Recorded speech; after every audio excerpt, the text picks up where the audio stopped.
kitab Kejadian 24. Kejadian 24 ayat 1 sampai 67. Nah, kalian buka di situ kisah cinta Ishak dan Ribka. Ini harusnya jadi patron atau patokan generasi muda, anak-anak muda dalam membangun satu hubungan. Nah, Alkitab bilang di Kejadian 24 ayat 1 sampai 67 dikatakan begini, Abraham telah menjadi tua dan sangat diberkati Tuhan. Nah, kemudian Abraham di masa tuanya Abraham itu panggil hambanya. Dia panggil hambanya, terus Abraham bilang begini, "Tetapi engkau, hambanya, harus pergi ke negeriku dan kepada sanak saudaraku untuk mengambil seorang istri bagi Ishak anakku." Jadi Abraham panggil hambanya, terus dia bilang, "Kamu mesti mengambil istri untuk anakku dari negeriku." Dan kemudian dia bilang begini, "Tuhan Allah yang empunya langit, yang telah memanggil aku dari rumah ayahku, serta dari negeri sanak saudaraku, dan yang telah berfirman kepadaku, serta yang bersumpah kepadaku, demikian, kepada keturunanmu lah akan kuberikan negeri ini. Dia jugalah mengutus malaikatnya berjalan di depanmu, sehingga," Alkitab bilang sehingga, "engkau dapat mengambil seorang istri dari sana untuk anakku." Nah, perhatikan baik. Jadi Abraham bilang ke hambanya, "Kamu pergi ke negeriku, ambil istri untuk anakku Ishak." Nah, cuman yang menarik dari sini, hambanya ini dia menerima amanat dari tuannya. Dia menerima amanat dari Abraham untuk pergi mengambil istri buat Ishak, anaknya Abraham. Nah, di tengah perjalanan, kalau kita mau baca, di tengah perjalanan, yang pertama, bagaimana sih caranya, Kak Pendeta, bagaimana sih caranya bahwa kita tahu bahwa dia jodoh kita, bahwa Tuhan setuju dia jodoh kita, atau bagaimana kita tahu itu tandanya seperti apa kalau kita akan menemukan jodoh yang dari Tuhan. Nah, ayat 12 dan ayat 14 itu menarik banget. Alkitab bilang hambanya Abraham yang pertama meminta petunjuk kepada Tuhan. Jadi kalau kalian mau menemukan jodoh dari Tuhan, di kitab Kejadian 24 ayat 12 dan ayat 14, hamba daripada Abraham itu meminta petunjuk daripada Tuhan. Nah, dikatakan di ayat ke-12, "Lalu berkatalah ia, Tuhan Allah Tuanku Abraham, buatlah kiranya tercapai tujuanku pada hari ini. Tunjukkanlah kasih setiamu." Di ayat 14 dikatakan, "Kiranya terjadilah begini, anak gadis kepada siapa aku berkata, tolong miringkan buyungmu itu supaya aku minum, dan yang menjawab, minumlah, dan unta-untamu juga akan kuberikan minum. Dialah kiranya yang kau tentukan bagi hambaku Ishak. Maka dengan begitu akan ku ketahui bahwa engkau telah menunjukkan kasih setiamu kepada tuanku itu." Nah, yang pertama yang harus kita lakukan adalah seperti hamba Abraham. Ketika dia diutus untuk mengambil istri bagi Ishak, maka Alkitab bilang ayat 12 dan ayat 14, hamba Abraham dia meminta petunjuk kepada Tuhan. Jadi anak-anak muda, untuk mendapat yang terbaik daripada Tuhan, yang pertama meminta petunjuk dari Tuhan. Kemudian 27, di ayat 27, serta berkata, terpujilah Tuhan Allah Tuanku Abraham, yang tidak menarik kembali kasihnya dan setianya dari tuanku itu. Dan Tuhan telah menuntun aku di jalan ke rumah saudara-saudara tuanku ini. Yang pertama, waktu kita minta petunjuk kepada Tuhan. Yang kedua, Tuhan memberikan tanda. Jadi anak-anak muda, kalau kalian mau menemukan yang terbaik dari Tuhan, yang benar dari Tuhan, yang pertama minta petunjuk dari Tuhan. Yang kedua, Tuhan pasti memberikan tanda kepadamu. Nah, kemudian saudara, kalau kalian baca, Alkitab bilang Tuhan menuntun hamba ini sehingga seperti yang dia minta petunjuknya, dan seperti itu pula Tuhan tunjukkan istri untuk Ishak tuannya. Nah, yang pertama meminta petunjuk kepada Tuhan. Yang kedua, Tuhan memberikan tanda jawaban doa. Artinya kalau kalian tidak meminta petunjuk kepada Tuhan, maka jangan terkejut, yang datang bukan dari Tuhan. Yang ketiga, ini yang menarik. Yang ketiga, diperlancar Tuhan. Jadi kalau saudara meminta petunjuk kepada Tuhan, Tuhan memberikan tanda, dan kemudian Tuhan memperlancar.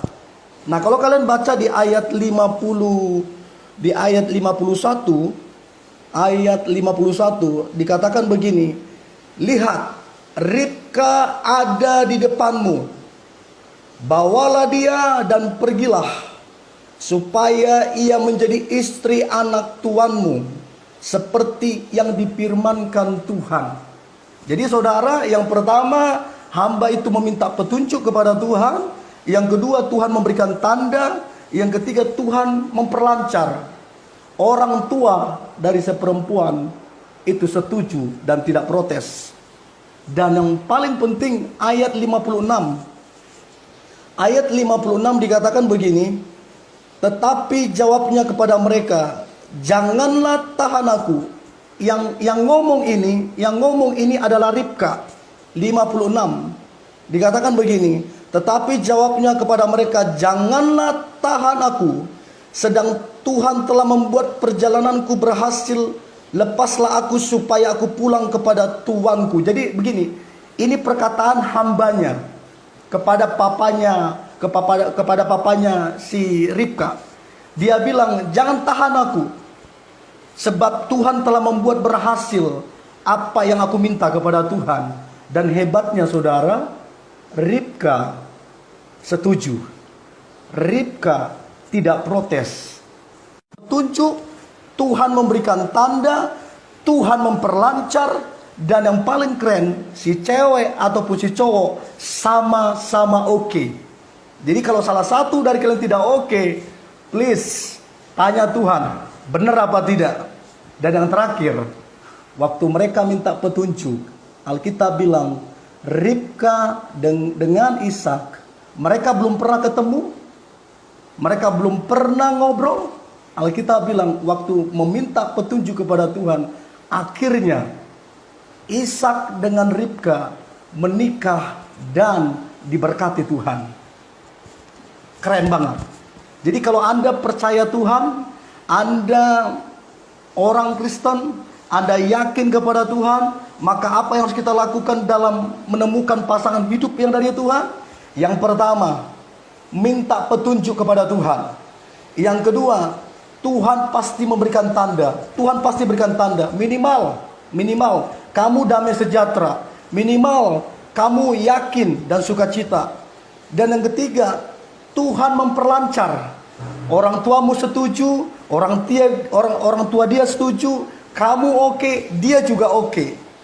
Terus yang terakhir, pasti menikah pada akhirnya. Nah, sekarang ada hal yang menarik. Ada hal yang menarik. Kalau kalian bisa tanya setelah ini kalian bisa tanya dan minta tolong satu-satu. Jangan terlalu banyak. Kemudian pertanyaannya jangan diulang-ulang. Jadi kalau teman yang satu sudah tanya, please jangan ditanya ulang lagi supaya waktunya cukup. Nah, ada hal yang menarik. Ada hal yang menarik. Pacaran itu alkitabiah atau tidak? Pacaran itu alkitabiah atau tidak? Nah, kalau kalian pelajarin di perjanjian lama sampai perjanjian baru, Alkitab tidak pernah mencatat istilah pacaran. Tidak ada di Alkitab dicatat istilah pacaran. Dari perjanjian lama sampai perjanjian baru, dari Kejadian sampai Wahyu, tidak ditemukan istilah pacaran. Tidak ada. Yang benar adalah seperti Ishak dengan Ribka. Yang benar adalah perkenalan, pertunangan, dan pernikahan. Hanya ini yang Alkitab catat. Perkenalan, pertunangan, dan pernikahan. Tidak ada istilah pacaran. Jadi kalau Anda pacaran, nah saya beritahu, pacaran itu ada dua hal makna dari pacaran yang dunia tahu, yang dunia catat, yang dunia ngerti bahwa pacaran itu ada dua. Yang pertama, pacaran itu menandakan hak milik. Saudara tahu artinya hak milik? Ketika saudara pacaran, saudara merasa dia milik saudara. Artinya apa? Ketika dia didekatin orang, ketika dia dekat dengan orang, Anda cemburu. Anda merasa dia milik saudara. Anda merasa dia milik saudara, padahal dia bukan suamimu. Dia bukan istrimu. Nah, jadi kenapa banyak orang akhirnya jadi cemburu buta. Sekolahnya nggak beres, kuliahnya nggak beres, masa mudanya nggak beres. Karena bermain di perasaan. Dia merasa, oh dia milikku. Aku berhak cemburu. Aku berhak cemburu. Aku berhak iri. Karena dia pacarku. Nah, hati-hati dengan istilah pacaran.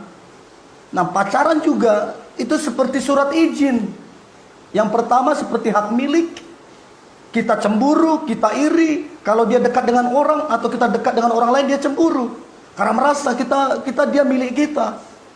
Nah, yang kedua, seperti surat izin. Anda yang pacaran, ketika Anda pegang tangan cewekmu atau tangan cowokmu, kenapa kamu pegang? Karena kamu rasa dia pacarmu kan? Terus kemudian kamu peluk. Kenapa kamu peluk? Karena kamu rasa dia pacarmu. Dan kamu itu normal, kamu rasa itu normal. Terus kamu cium. Dan sorry, berapa banyak orang akhirnya tidur bersama dan kemudian hamil. Karena apa?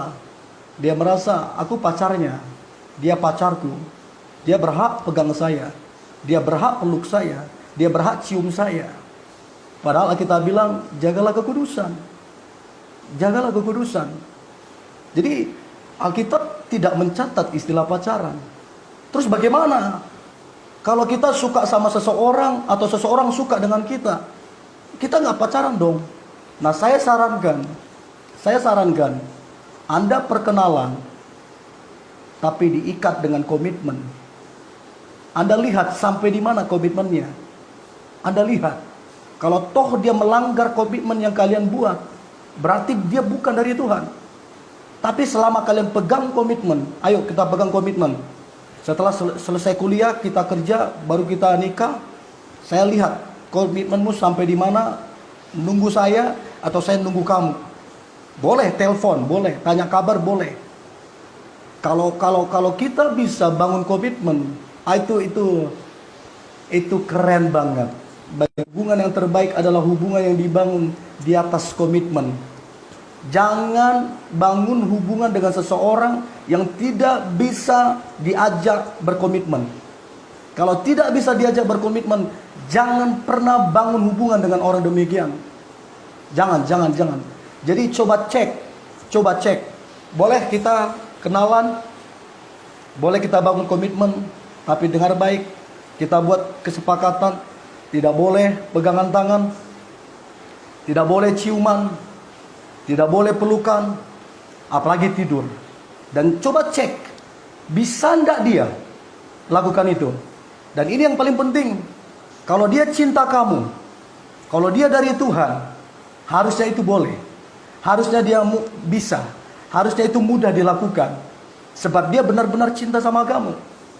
Saya selalu bilang, jaga kamu, pasti menjaga kekudusanmu, pasti menjaga kehormatanmu. Jadi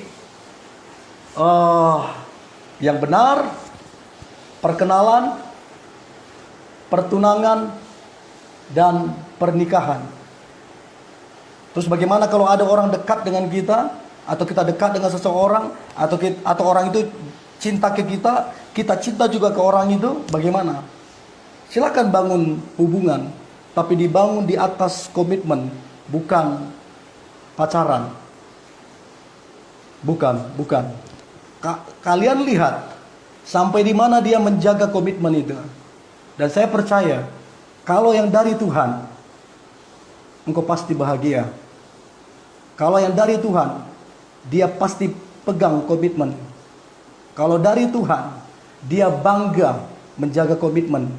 Kalau yang dari Tuhan, dia setia menunggu sampai engkau selesai kuliah. Dan kalau kalian tentukan, oke, 2 tahun, 3 tahun kita perkenalan, dia akan setia dengan waktu itu. Dan percayalah, orang-orang begitu mahal. Orang-orang begitu berkelas. Jadi yang benar, perkenalan, pertunangan, dan pernikahan. Kalau kalian mau perkenalan silahkan, bangun komitmen silahkan. Dan saya percaya itu hubungan pasti mahal banget. Itu hubungan pasti berkelas. Itu hubungan pasti diberkati Tuhan.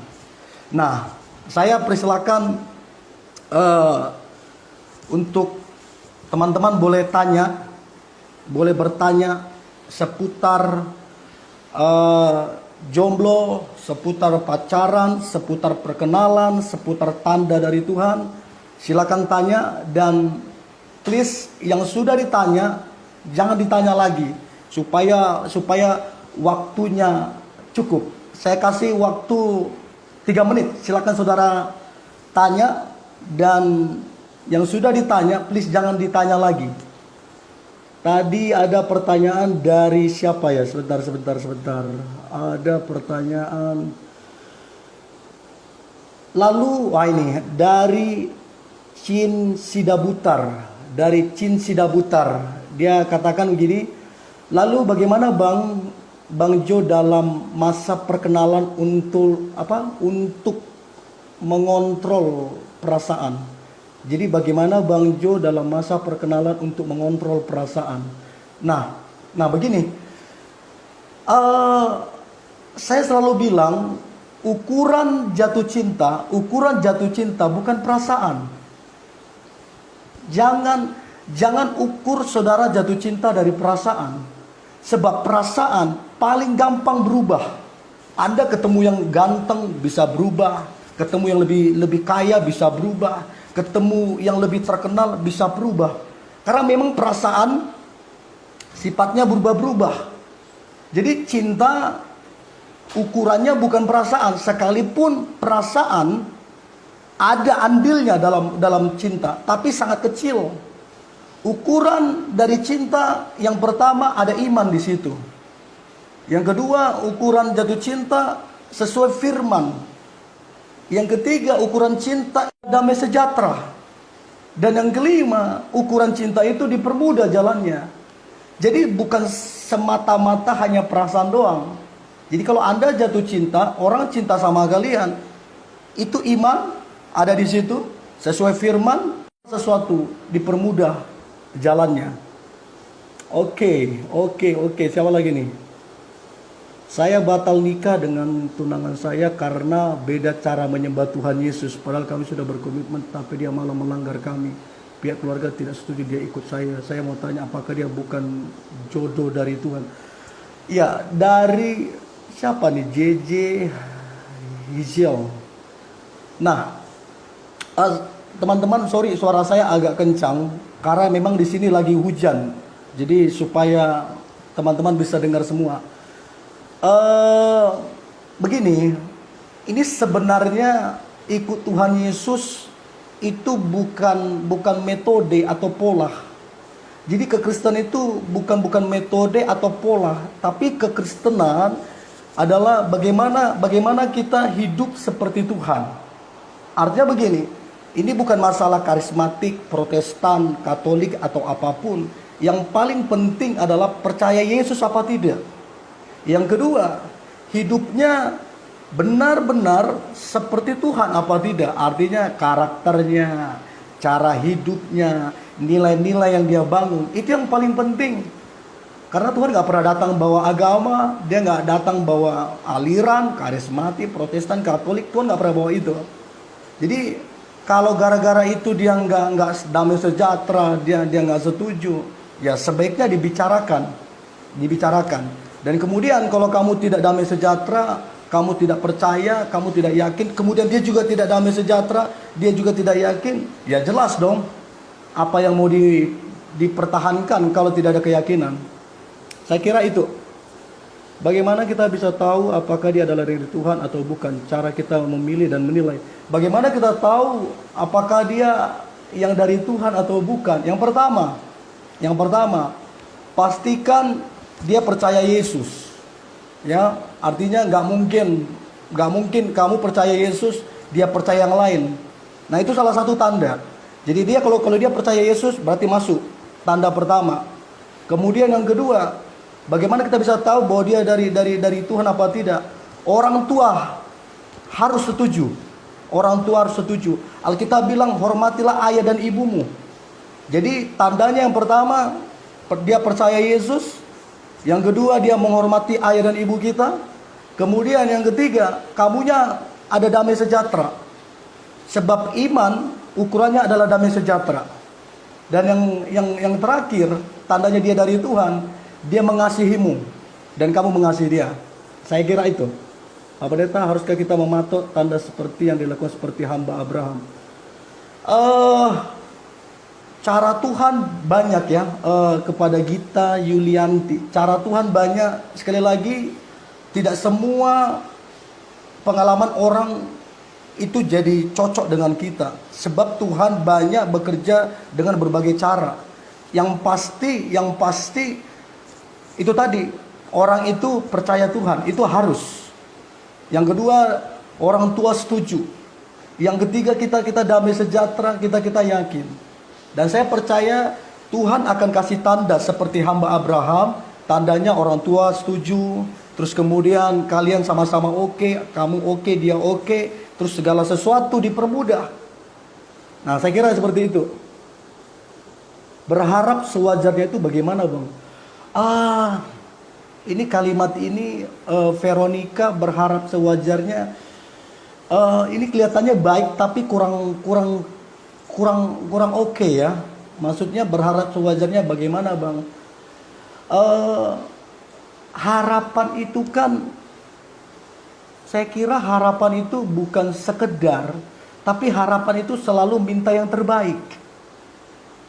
Iya dong, Tuhan kita Tuhan yang terbaik kok. Tuhan yang kita sembah Tuhan yang terbaik kok. Jadi berharaplah yang terbaik. Kata sewajarnya itu terkesan, ya udahlah, yang mana-mana lah. Yang penting inilah, itulah. Kurang oke tuh. Jadi pesan saya kepada Veronica, mintalah yang terbaik kepada Tuhan. Terus siapa lagi nih?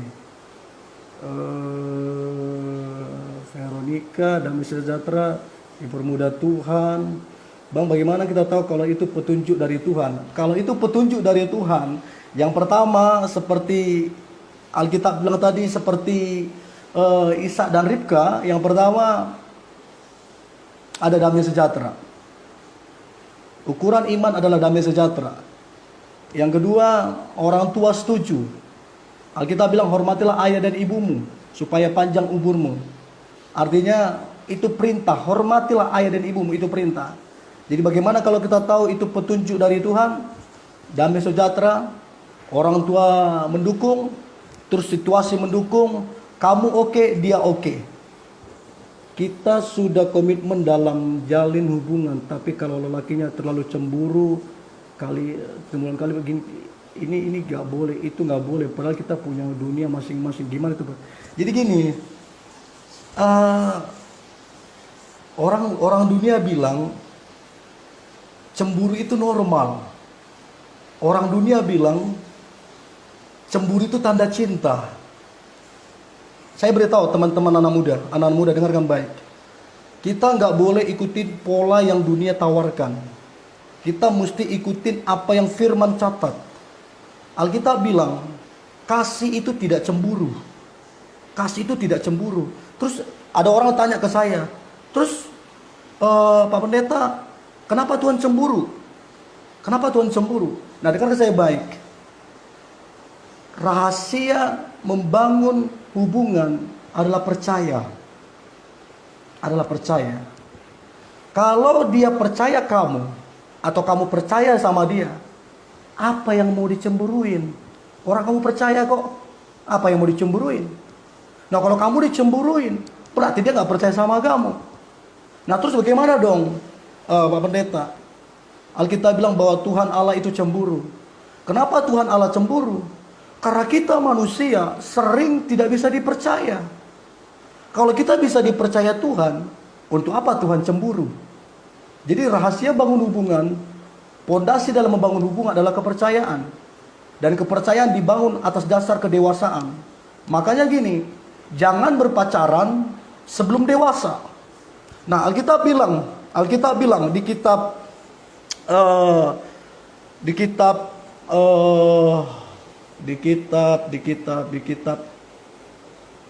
jangan membangkitkan cinta sebelum waktunya. Kidung Agung 2 ayat 7.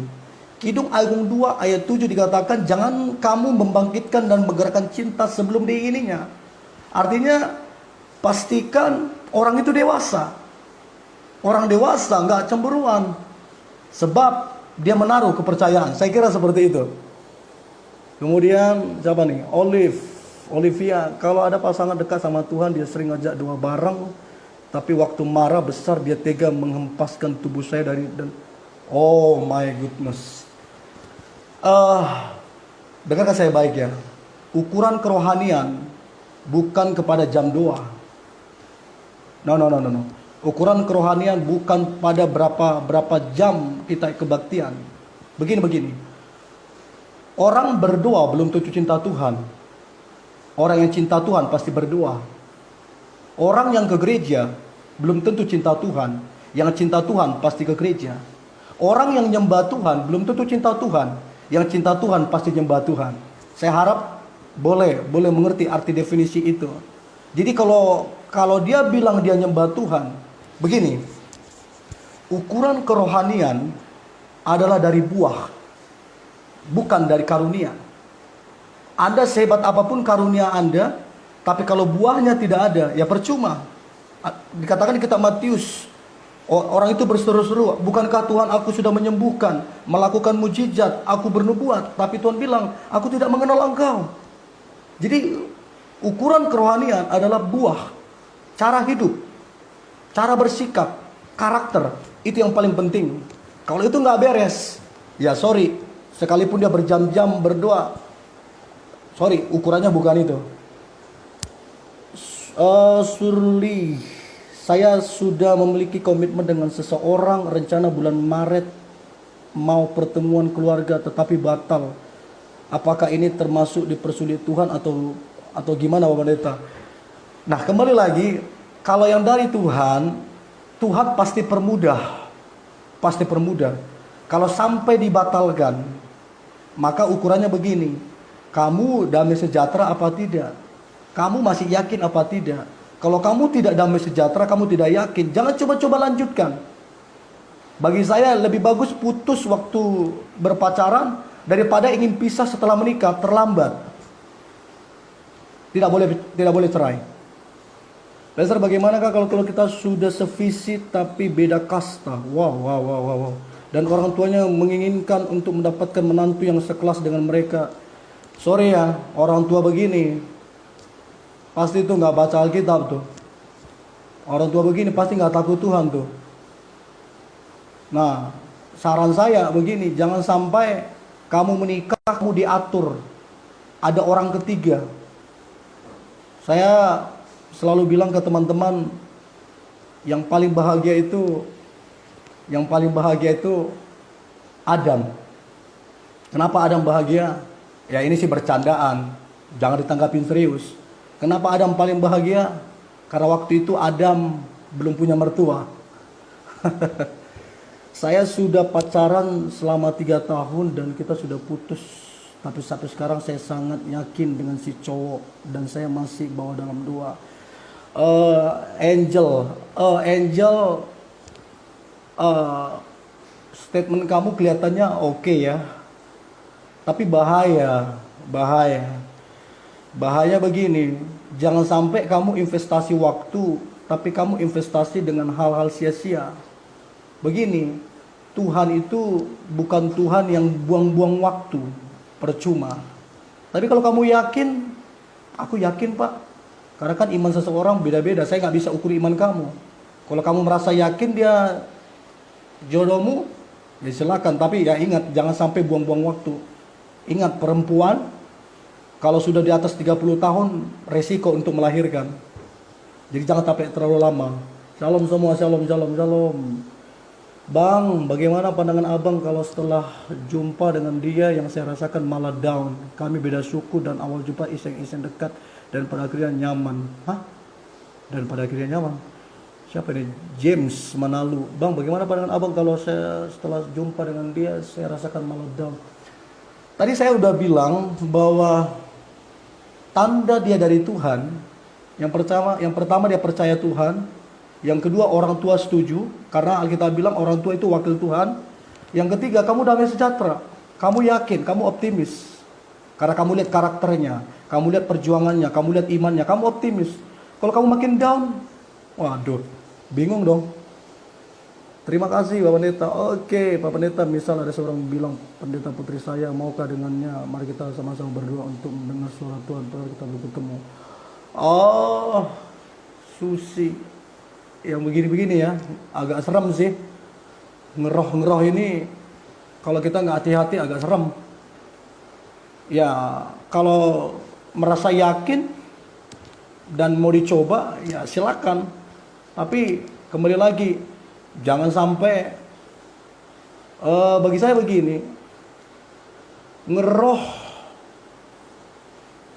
tapi tanpa buah.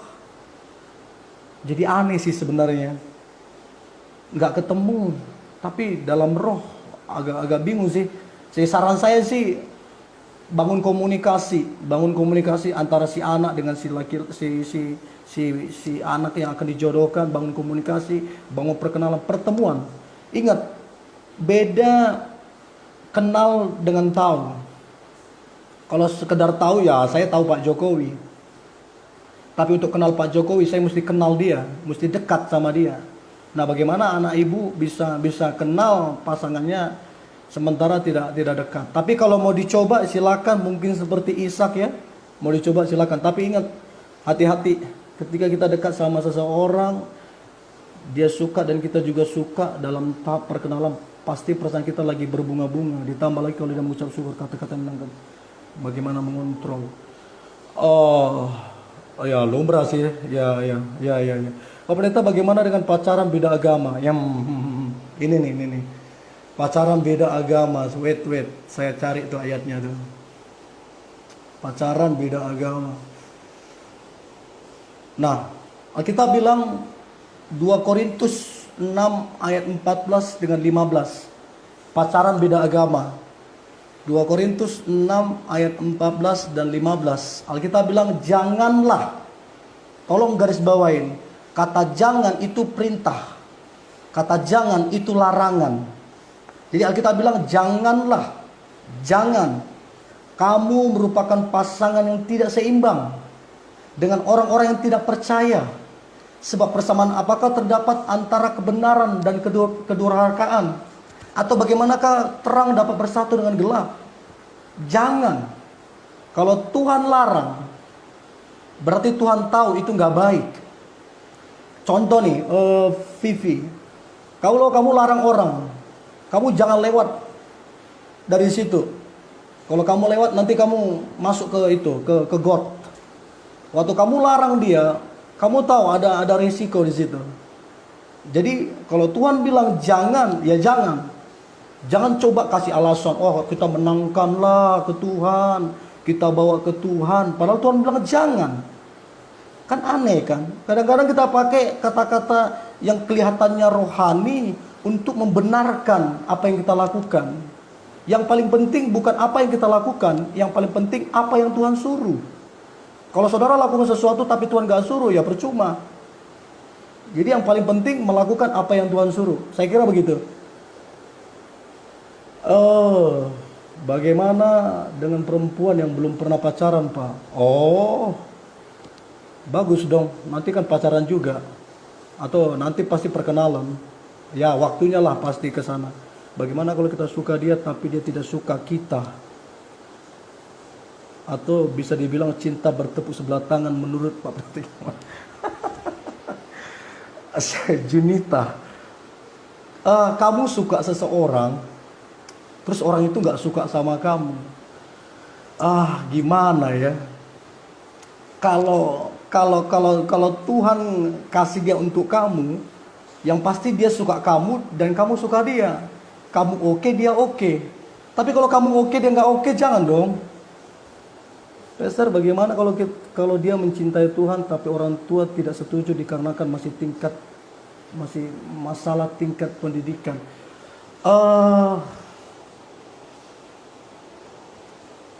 Dia mencintai Tuhan tapi orang tuanya nggak setuju. Ya agak repot sih sebenarnya ya. Jadi ada anak yang rohani tapi orang tuanya nggak rohani. Ada istri yang rohani, suaminya nggak rohani.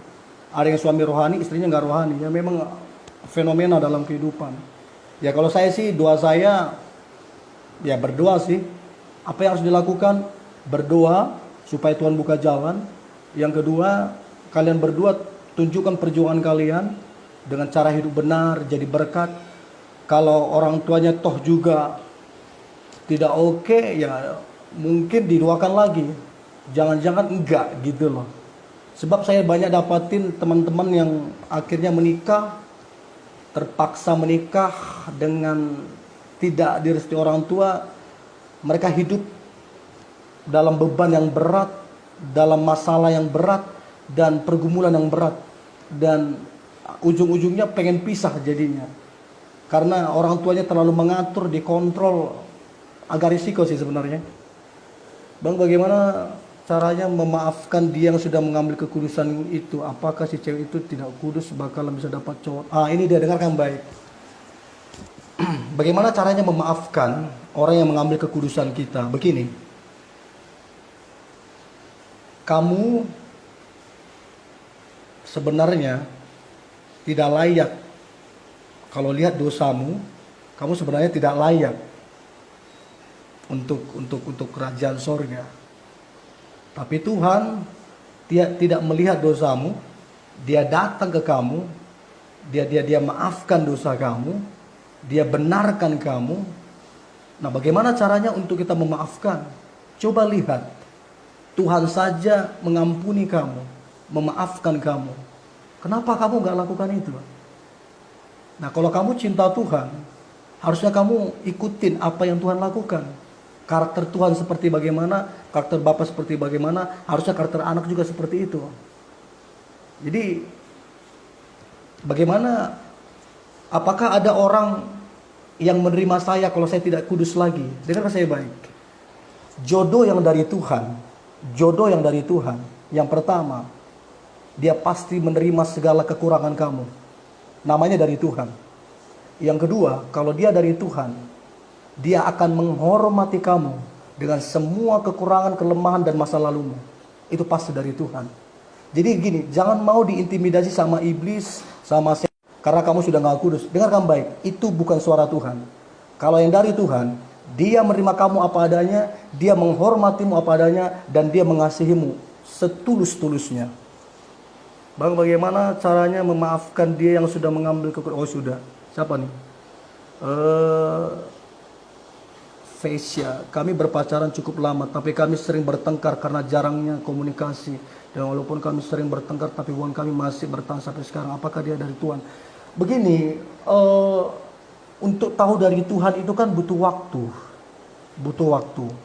Makanya gini, untuk kita kenal seseorang kan, kita mesti ikuti proses, lihat karakternya, lihat nilai-nilai hidupnya, lihat prinsip hidupnya, lihat tujuan hidupnya.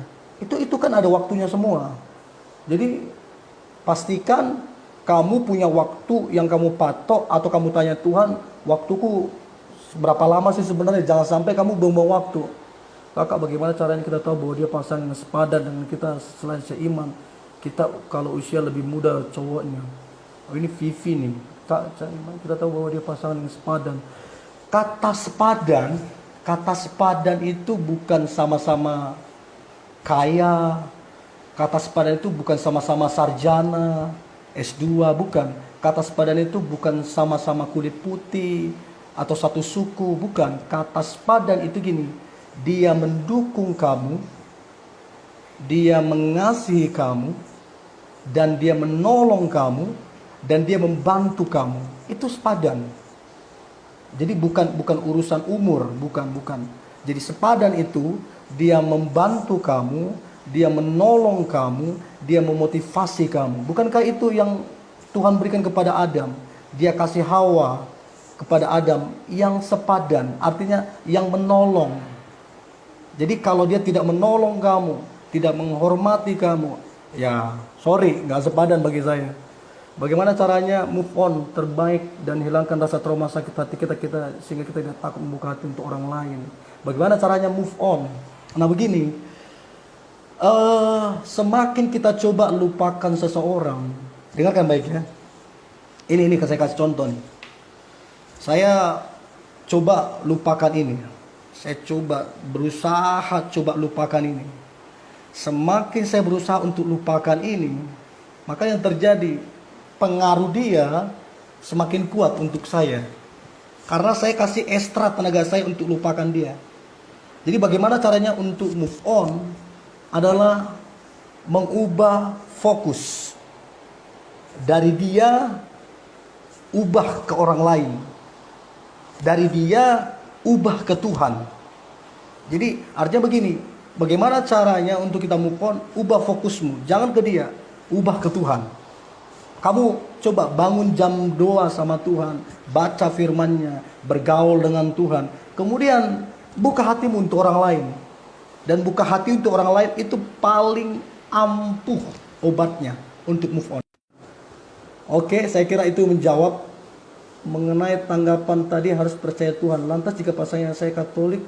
Nah gini, teman-teman, jangan salah sangka antara Kristen dengan Katolik, ya.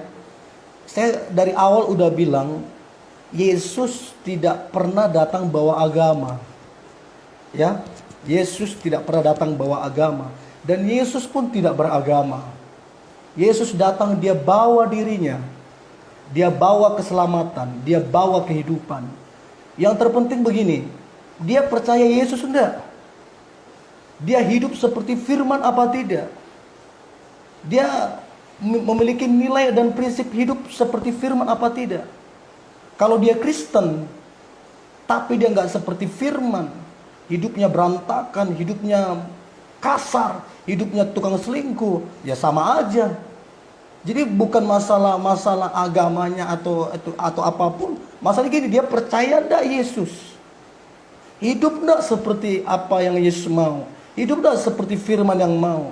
Dan yang paling penting itu ialah seiman dan seamin. Ya, kalau seiman juga tapi kalau nggak seamin, ya percuma. Bang Jo, bagaimana kalau beda usia? Saya lebih tua, nggak jadi masalah. Mau beda usia berapapun nggak jadi masalah, Yang paling penting gini, dewasa itu ukurannya bukan umur. Dewasa itu respon dalam kehidupan. Oke. Ini waktunya udah mau habis. Masih banyak pertanyaan. Aduh, gimana nih? Waktunya udah mau habis. Oke, bagaimana cara mempertahankan komitmen yang sudah dibangun? Ya, bagaimana caranya mempertahankan komitmen yang sudah dibangun? Ya, Tuhanlah. Kalau kita bawa ke Tuhan, kita komitmen, kita ikuti standar firman. Jadi gini, kalian nih udah komitmen nih. Terus ikuti standar firman. Nah, kalau kalian terus ikuti standar firman, ya pasti bertahan tuh komitmen. Tapi begitu nggak ikuti standar firman, bubar tuh komitmen. Oke. Ini udah mau habis waktunya. Gimana nih? Banyak banget nih pertanyaan. Aduh, waktunya habis nih. Saya gak bisa lanjutkan. Oke, masih banyak banget nih pertanyaan. Bagaimanakah bisa mengampuni orang yang selingkuh dan ninggalin saya? Tadi saya udah jelasin di atas. Yudi, ya. Pak, bagaimana caranya melupakan orang yang kita sayangi kalau dia meninggalkan kita? Tadi saya udah jelaskan di atas. Sangat memberkati. Di Malang. Iya, Malang. Ya, oke. Sisa 2 menit. Sisa 2 menit, 3 menit. Oke. Minta maaf ini kalau ada beberapa pertanyaan nggak terjawab. Itu. Sorry, beberapa pertanyaan nggak bisa terjawab.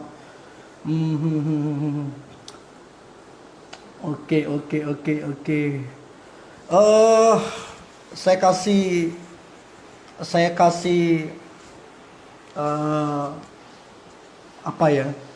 kasih kalimat penutup.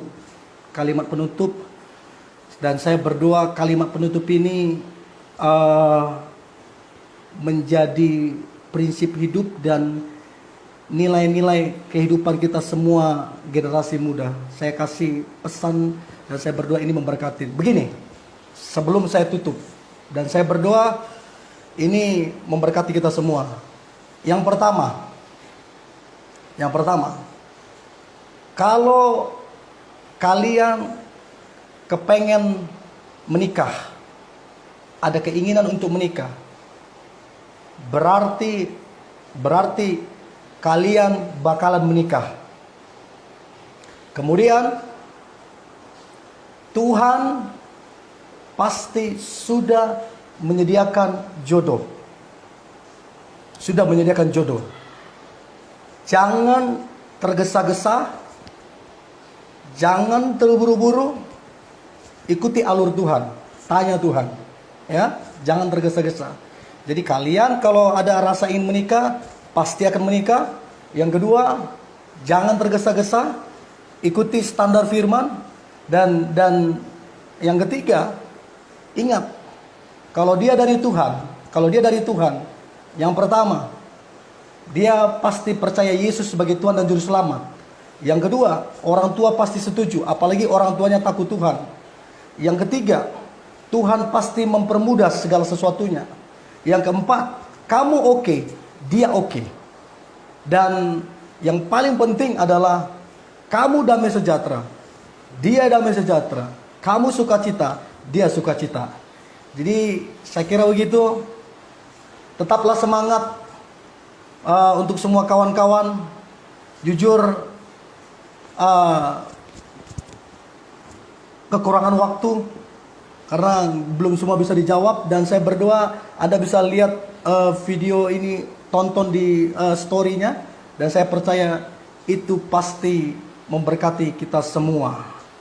Dan saya percaya tahun ini tahun mujizat, ya, tahun mujizat. Saya berdoa tahun ini tahun mujizat. Dan apa yang tidak pernah kau pikirkan, apa yang tidak pernah kau lihat, apa yang tidak pernah muncul di hatimu, yang terbaik.